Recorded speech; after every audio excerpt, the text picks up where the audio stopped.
Hello guys, स्वागत है आपका सिटीजन सी चैनल पर। और आज आप देखने वाले हो 2022 में रिलीज हुई सर्वाइवल थ्रिलर फॉल का ब्रेकडाउन, जिसके डायरेक्टर हैं स्कॉट मैन।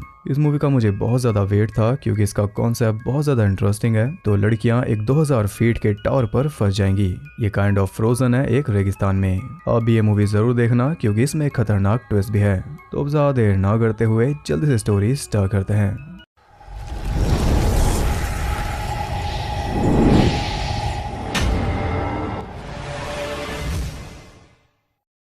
मूवी के स्टार्ट में हम देखते हैं एक मैरिड कपल डैन और बैकी को, जो कि माउंटेन क्लाइंबिंग कर रहे थे, और उनके साथ ही उनकी फ्रेंड हंटर। सब कुछ परफेक्ट जा रहा था, वो ऑलमोस्ट ऊपर पहुंच गए थे। तभी डैन के सामने आती है एक छोटी सी केव जिसमें एक पंछी था। डैन की वजह से वो बाहर निकल कर उड़ गया और उसके बाहर निकलने की वजह से डैन का हाथ छूटा और वो गिरकर लटक गया अपनी रस्सी के सहारे।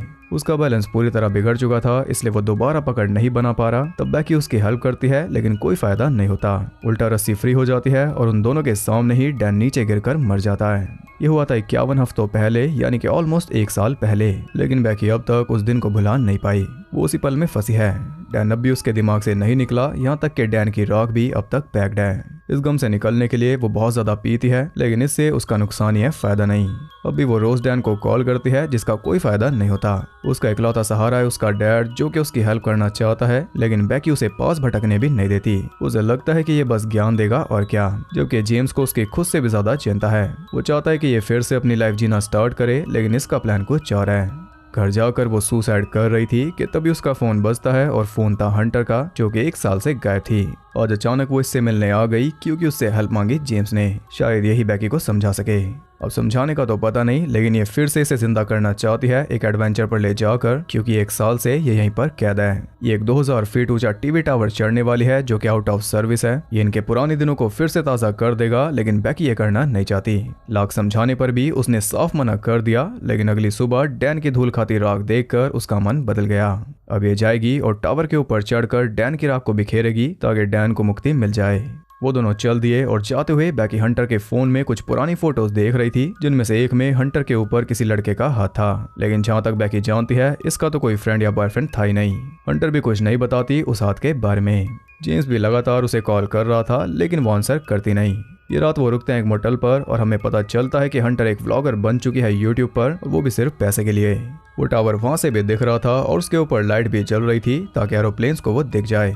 अगली सुबह बैकी उठती है एक बुरे नाइटमेयर के साथ। इसके बाद वो दोनों व्लॉग बनाते हुए चल दिए और हंटर रिकॉर्डिंग करते हुए ड्राइविंग कर रही थी, जिस वजह से एक ट्रक उन्हें उड़ा देता। बस किस्मत से वो बच गए और कंटेंट भी इन्हें मिल गया।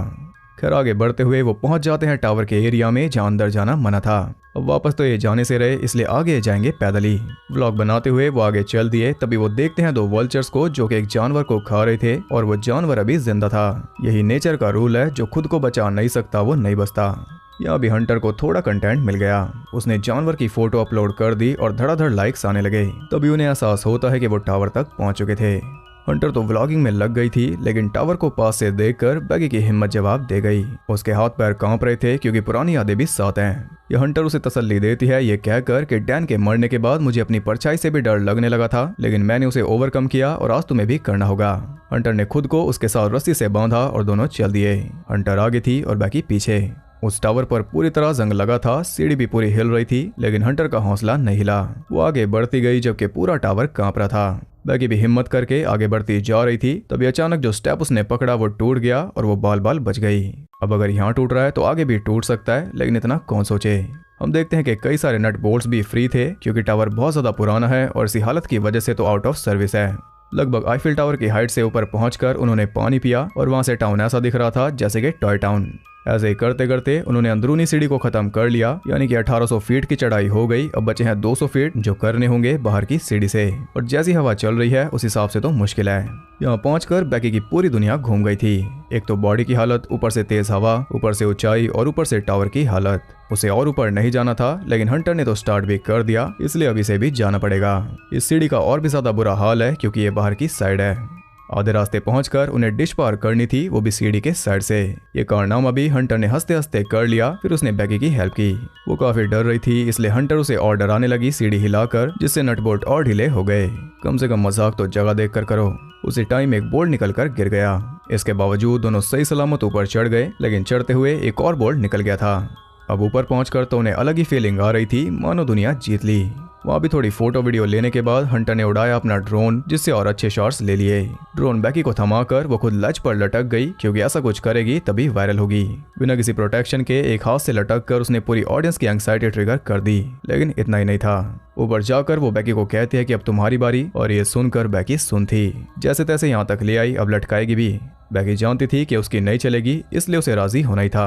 हंटर के हाथ के सहारे वो लटक गई और हंटर ने ले ली सेल्फीज। हालांकि हाथ छूट रहा था, लेकिन उसने संभाल लिया। ये करने के बाद तो उसके दिल में कोई डर बचा ही नहीं, सब खत्म। जो उसे फील हो रहा था वो तो वही जाने। अब ये सब करने के बाद बारी आई थी असली काम की। हंसते रोते उसने डैन की राख को बिखेर दिया और उससे ज्यादा रो रही थी हंटर। अब टाइम था वापस नीचे जाने का, और ये काम चढ़ाई से भी ज्यादा मुश्किल है। पहले उतरी बैकी और उसके उतरते ही सीढ़ी टूटकर लटक गई, जिससे वो भी लटक गई। लेकिन तभी सीढ़ी पूरी तरह टूट गई और वो भी गिरने लगी, लेकिन हंटर ने किसी तरह उसे संभाल लिया। भारी सीढ़ी पूरी तरह टूट गई और उसके नीचे गिरने से काफी शोर हुआ। या दिमाग का यूज करते हुए हंटर टावर की मदद से बैकी को जल्दी से ऊपर खींच रही थी, लेकिन इस बीच दोनों की ही जान हलक में थी।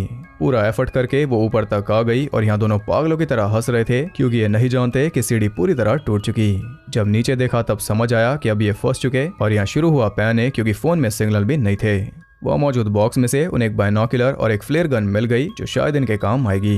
एक प्रॉब्लम ये भी है कि इनका बैग भी डिश पर गिर गया और सारा गियर उसी में था, यहाँ तक कि पानी भी। यानी अब इन्हें कई समस्याओं का सामना करना होगा। लेकिन हंटर का कहना था कि सीढ़ी के गिरने से जो आवाज हुई वो किसी ने तो सुनी होगी। जल्दी कोई ना कोई यहाँ आता ही होगा, जबकि दूर दूर तक कोई यहाँ है ही नहीं। अब ये सिर्फ वेट ही कर सकते हैं और कुछ नहीं। लेकिन प्रॉब्लम एक और भी है, बैगी के पैर पर कट लग चुका है, जिसका उसे पता भी नहीं चला। हंटर जल्दी से अपनी शर्ट उसके पैर पर बांध देती है, लेकिन अगर जंग लगे लोहे से कट लगा है तो हाल बुरा ही होगा। अब जो जरूरी काम बैगी को काफी देर से करना था वो भी उसने कर लिया। इसके बाद वो दोनों इंतजार में बैठ गए कि कोई आएगा, जबकि हंटर की शक्ल बता रही है कि उसे कोई होप नहीं है। बैगी पैनिक ना करे, इसलिए उसने ऐसा बोला। कुछ देर बाद बैकी हंटर का इंटरव्यू लेने लगी, जिसमें उसने पूछा कि तुमने यूट्यूब क्यों स्टार्ट किया। जवाब में उसने बोला डैन की वजह से, और यहाँ बैकी का मुंह देख लो। इसके बाद हंटर बायनोकुलर से देख रही थी तो पास में उसे दिखाई दी एक पुरानी आरवी, जिसमें कोई रहता होगा। ये कह पाना तो मुश्किल है। अब इन्हें ये पता है कि यहाँ सिग्नल नहीं आ रहे, लेकिन क्या पता थोड़ी नीचे आ रहे हों। इसका पता लगाने के लिए हंटर ने एक पोस्ट डाली हेल्प के लिए। इसके बाद फोन को लटका दिया अपनी रोप के साथ। जैसे ही नेटवर्क आएगा वो पोस्ट जल जाएगी और 60,000 फॉलोअर्स में से कोई तो पुलिस बुलाई देगा। वो तो इसी होप में थे, लेकिन नेटवर्क आया ही नहीं। तब हंटर उतर आई रिस्क पर। वो बची कुची सीढ़ी से जाकर लटक गई ताकि फोन और नीचे जा सके, लेकिन इससे भी कोई फायदा नहीं हुआ। उल्टा उसकी जान को खतरा हो जाता, इसलिए वो ऊपर आ गई। यहाँ भी सिग्नल नहीं आ रहा, लेकिन इतना तो कंफर्म है कि टावर के नीचे सिग्नल आ रहा था, क्योंकि नीचे ये लाइक्स देख रही थी। अब इन्हें करना यह है कि फोन को सही सलामत नीचे पहुंचाना है, ताकि पोस्ट जल जाए और ये बच जाए। इसके लिए हंटर ने फोन को अपने जूते में डालकर उसे अच्छी तरह पैड कर दिया अपनी पुशअप ब्रा से। एक होप के साथ उसने जूता नीचे फेंक दिया और वो नीचे गिर भी गया, लेकिन पोस्ट डली या नहीं ये इन्हें नहीं पता। या बैकी नोटिस करती है कि हंटर के पैर पर एक टैटू है 143, यानी कि आई लव यू। तभी हंटर देखती है कि नीचे एक आदमी और उसका डॉग मौजूद थे। उन्हें देखकर ये दोनों काफी चिल्लाते हैं, लेकिन इसका कोई फायदा नहीं होता। यहाँ पर हम देख पाते हैं कि हंटर का फोन जूते से निकलकर टूट चुका। ये प्लान तो इनका हुआ फेल। अब उन्हें इनका ध्यान खींचना था, इसलिए बैकी ने अपने दोनों जूते निकालकर नीचे फेंक दिए और उससे आदमी का ध्यान जूते पे गया भी, लेकिन ऊपर नहीं गया। वो चुपचाप जा रहा था, इसलिए बैकी फ्लेयर गन फायर करने लगी, लेकिन हंटर ने उसे रोक दिया क्योंकि वो आदमी देख ही नहीं रहा। वो देखते हैं कि आरवी में एक और आदमी है और ये दोनों मिलकर पार्टी करने वाले हैं, इसलिए सही टाइम देखकर फ्लेयर गन चलाएंगे, क्योंकि फ्लेयर एक ही है। उनका खाना देखकर इनके मुंह में भी पानी आ रहा था, लेकिन क्या करें। रात को बैकी अपने फोन में एक वीडियो देख रही थी, जिसमें वो और डैन नाच रहे थे, और उन्हें देखकर हंटर काफी सैड थी। खैर अब सही टाइम था, इसलिए बैकी ने फ्लेयर गन चला दी, लेकिन वो चली नहीं और वो दोनों वापस जा रहे थे। तब उसने एक और बार ट्राई किया और इस बार काम बन गया। फ्लेयर भी चल गई और उसे नोटिस ना करना इम्पॉसिबल था। उन दोनों ने देख लिया कि टावर पर कोई मौजूद है। ये देखकर वो आरवी लेकर उनकी कार तक पहुंच गए और इन दोनों की खुशी का तो ठिकाना ही नहीं था। पूरे दिन के सब्र के बाद अब जाकर काम बना, या फिर शायद नहीं। वो दोनों कार तक आए तो थे, लेकिन इन्हें बचाने नहीं, बल्कि इनकी कार चुराने। कार लेकर वो निकल गए और पुलिस को तो ये बताने से रहे, क्योंकि फिर ये खुद फंस जाएंगे। यानी अब इन दोनों को कुछ और सोचना होगा। उस टावर की लाइट भी जल चुकी थी। अब उन दोनों को काफी नींद आ रही थी, लेकिन सोना काफी रिस्की साबित हो सकता है क्योंकि नीचे गिरने के चांसेस काफी ज्यादा हैं। हंटर उसका वुंड चेक कर रही थी जिसकी हालत काफी बुरी है, और वो चेक कर रही थी हंटर का टैटू। 143 बोला करता था डैन। या फाइनली हंटर ने बता ही दिया कि उसका अफेयर डैन के साथ चल रहा था। तो यानी जिसकी याद में ये मरने को तैयार थी वो तो इसे चीट कर रहा था इसी की फ्रेंड के साथ मिलकर। अब एक तो ये दोनों इस टावर पर फंसी हैं, ऊपर से एक खुलासा। हंटर बताती है कि मैं उससे प्यार करती थी, लेकिन तुम्हारे लिए मैंने सब कुछ एंड कर दिया था, और डैन के मरने के बाद मेरी भी वही हालत थी जो तुम्हारी थी, इसलिए मैं भाग गई थी। अब ये टाइम ऐसा है कि ज्यादा गिले शिकवे ये रख नहीं सकते। दोनों को साथ मिलकर काम करना होगा, मुंह फेर कर ये नहीं बचेंगे। बैगी के फोन में रिमाइंडर बजता है, मतलब कि हंटर के फोन को फेंके हुए 24 घंटे बीत चुके, यानी कोई हेल्प नहीं आ रही। अब हंटर बैगी के फोन को भी फेंकना चाहती है, लेकिन ये अच्छा आइडिया नहीं होगा क्योंकि कोई पैडिंग नहीं बची। ऊपर से ये दोनों प्यासी हैं। पहले इन्हें पानी लाना होगा और ये काम करेगी हंटर। जाने से पहले उसने बैगी को सॉरी बोला, इसके बाद वो रोप से लटक गई लेकिन बैग तक नहीं पहुंची। या वो भी सेम वैसे लटकी है जैसे लटका था डैन। अब उसे कुछ तो करना ही था, इसलिए हार्नेस खोलकर वो हाथ के सहारे लटक गई, लेकिन तब भी काम नहीं बना। तब उसने क्या किया, वो सीधा स्विंग करके डिश के ऊपर कूद गई। यह है खतरों की खिलाड़िन। थोड़ा पानी उसने पी लिया और अब उसे वापस जाना था रोप तक। अपनी सेल्फी स्टिक से उसने बैग को हुक कर दिया रोप पर। इसके बाद वो कूदकर खुद बैग पर लटक गई और अब इसे पहुंचना है ऊपर। दोनों ही पूरे जोर दे रही थी, जिसके फलस्वरूप वो सीढ़ी तक पहुंच गई थी कि तभी उसका पैर फिसल गया और बैगी की सांसें रुक गई। बड़ी हिम्मत करके वो नीचे देखती है तो हंटर लटकी हुई थी बैग पर, लेकिन उसके दोनों हाथ छिल गए। अब वो खुद से चढ़ नहीं सकती, बैगी को ही उसे खींचना होगा और वो इसके लिए तैयार है। धीरे धीरे जोर लगाकर उसने हंटर को ऊपर खींच लिया। अब यहाँ स्टार्ट होता है इनका नया प्लान। बैगी ने एक नोट लिखा कि हमें हेल्प चाहिए और उसे फंसा दिया ड्रोन में। अब ड्रोन को ये भेजेंगे मोटेल तक ताकि कोई इसे पढ़े और ये बच जाए। प्लान तो सही है, लेकिन काम नहीं आया क्योंकि ड्रोन की बैटरी खत्म थी। बड़ी मुश्किल से वो उसे वापस खुद तक ला पाई। अब इन्हें कुछ और सोचना होगा। ऐसी रात हो गई और रात में जब बैगी की आंख खुलती है तो हंटर वहां नहीं थी। एक गिद्ध वहां घूम रहा था। बैगी देखती है कि वो खा रहा था हंटर की लाश को। तभी उसकी आंख खुल गई। हंटर कहती है कि ये बस एक बुरा सपना था। यहाँ टावर की लाइट को देखकर बैगी को आता है आइडिया। इसकी बैटरी का यूज करके ये ड्रोन को चार्ज कर सकते हैं और ये आइडिया कमाल है। सुबह होते ही बैगी उस पोल पर चढ़ गई बिना किसी सेफ्टी के, एक इंजर्ड पैर के साथ। ऊपर पहुंचकर उसने चार्जर लगा दिया, लेकिन बात नहीं बन रही थी क्योंकि सॉकेट नीचे था। तब हंटर के कहने पर उसने यूज किया अपनी वेडिंग रिंग को और काम बन गया।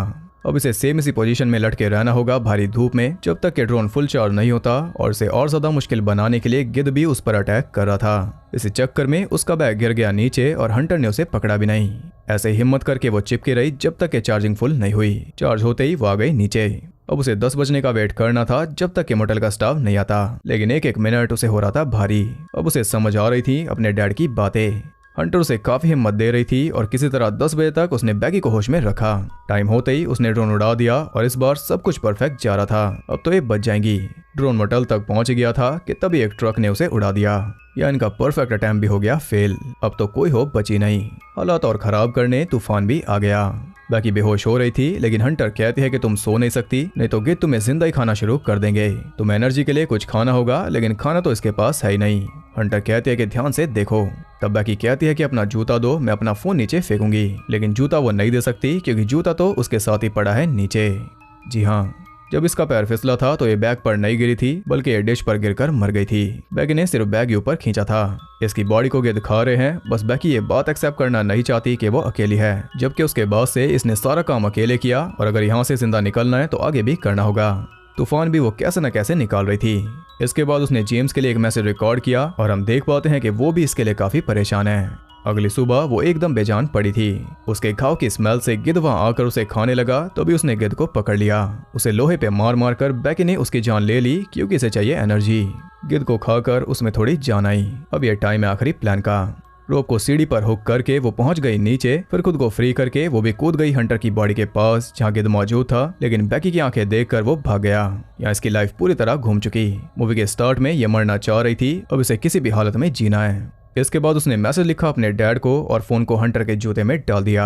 इस बार ये सही सलामत नीचे पहुंचेगा क्योंकि इस बार पैडिंग होगी हंटर की बॉडी से। जूता उसने डाल दिया हंटर के पेट में। इसके बाद उसे नीचे फेंक दिया। अब वो सिर्फ अपने डैड की आस पर है, नहीं तो ये डिश भी जल्दी गिर जाएगी। मैसेज मिलते ही उसके डैड ने सीधा पुलिस को बताया और वो खुद भी वहाँ पहुँच गया। वहाँ से मिलती है एक डेड बॉडी जिसे देखकर वो टूट गया था, लेकिन वो बॉडी थी हंटर की। बैगी को सही सलामत रेस्क्यू कर लिया गया। यहाँ दोनों बाप बेटी मिल पाए और अब जाकर बैगी को उसकी इंपॉर्टेंस पता चली। कोई काम नहीं आया तो डैडी काम आया। अब वो जानती है कि लाइफ कितनी प्रेशियस है और इसे कैसे जीना है। इसी के साथ ये मूवी एंड हो गई। तो ये इस साल की सबसे बेस्ट सर्वाइवल थ्रिलर है, इसमें कोई डाउट नहीं। स्टोरी काफी थी थ्रिल के लिए, लेकिन एक मेजर ट्विस्ट भी डाला गया, साथ में धोखे की कहानी भी, और जो सर्वाइविंग एलिमेंट्स थे वो सारे बेस्ट थे, जैसे कि ड्रोन वाला आइडिया, फ्लेयर गन वाला ट्विस्ट, पानी लाना, बैटरी चार्ज करना, गिद्ध को मारकर खाना और आखिर में हंटर की बॉडी का यूज करना। इतना कुछ तो किसी ने भी नहीं सोचा था और परफॉर्मेंस भी लाजवाब थी। मुझे तो मूवी बहुत पसंद आई। पॉसिबली इसका सीक्वल भी बन सकता है सेम टावर और नए आइडियाज के साथ। कोई चोर लुटेरे उस पे फंस सकते हैं या फिर कुछ और भी, क्योंकि अंदरूनी सीढ़ी अभी बाकी है और 1800 फीट बहुत है। फिर आप बताइए आपको मूवी कैसी लगी। अगर आपको वीडियो पसंद आई तो इसे एक लाइक कर देना और ऐसी और इंटरेस्टिंग वीडियोस देखते रहने के लिए चैनल को सब्सक्राइब करके बेल नोटिफिकेशन कॉल पर सेट कर लो, ताकि नोटिफिकेशन आपको ग्रैब कर सके। अगर आप और सर्वाइवल थ्रिलर देखना चाहते हो तो कमेंट करके वो भी बता देना। अगली सर्वाइवल थ्रिलर उतनी जल्दी आएगी जितनी जल्दी 1000 कमेंट्स पूरे होंगे इस वीडियो पर। तो एवरी कमेंट काउंट्स, कमेंट्स जरूर करना। और ज़्यादा कनेक्टेड रहने के लिए आप मुझे इंस्टाग्राम पर फॉलो कर सकते हो, वहाँ आपको बहुत कुछ जानने के लिए मिल जाएगा, और साथ ही बाकी जगहों पर भी जिनके लिंक्स आपको नीचे मिल जाएंगे। तो मैं मिलता हूँ आपसे अगली वीडियो में, तब तक के लिए सबको बाय।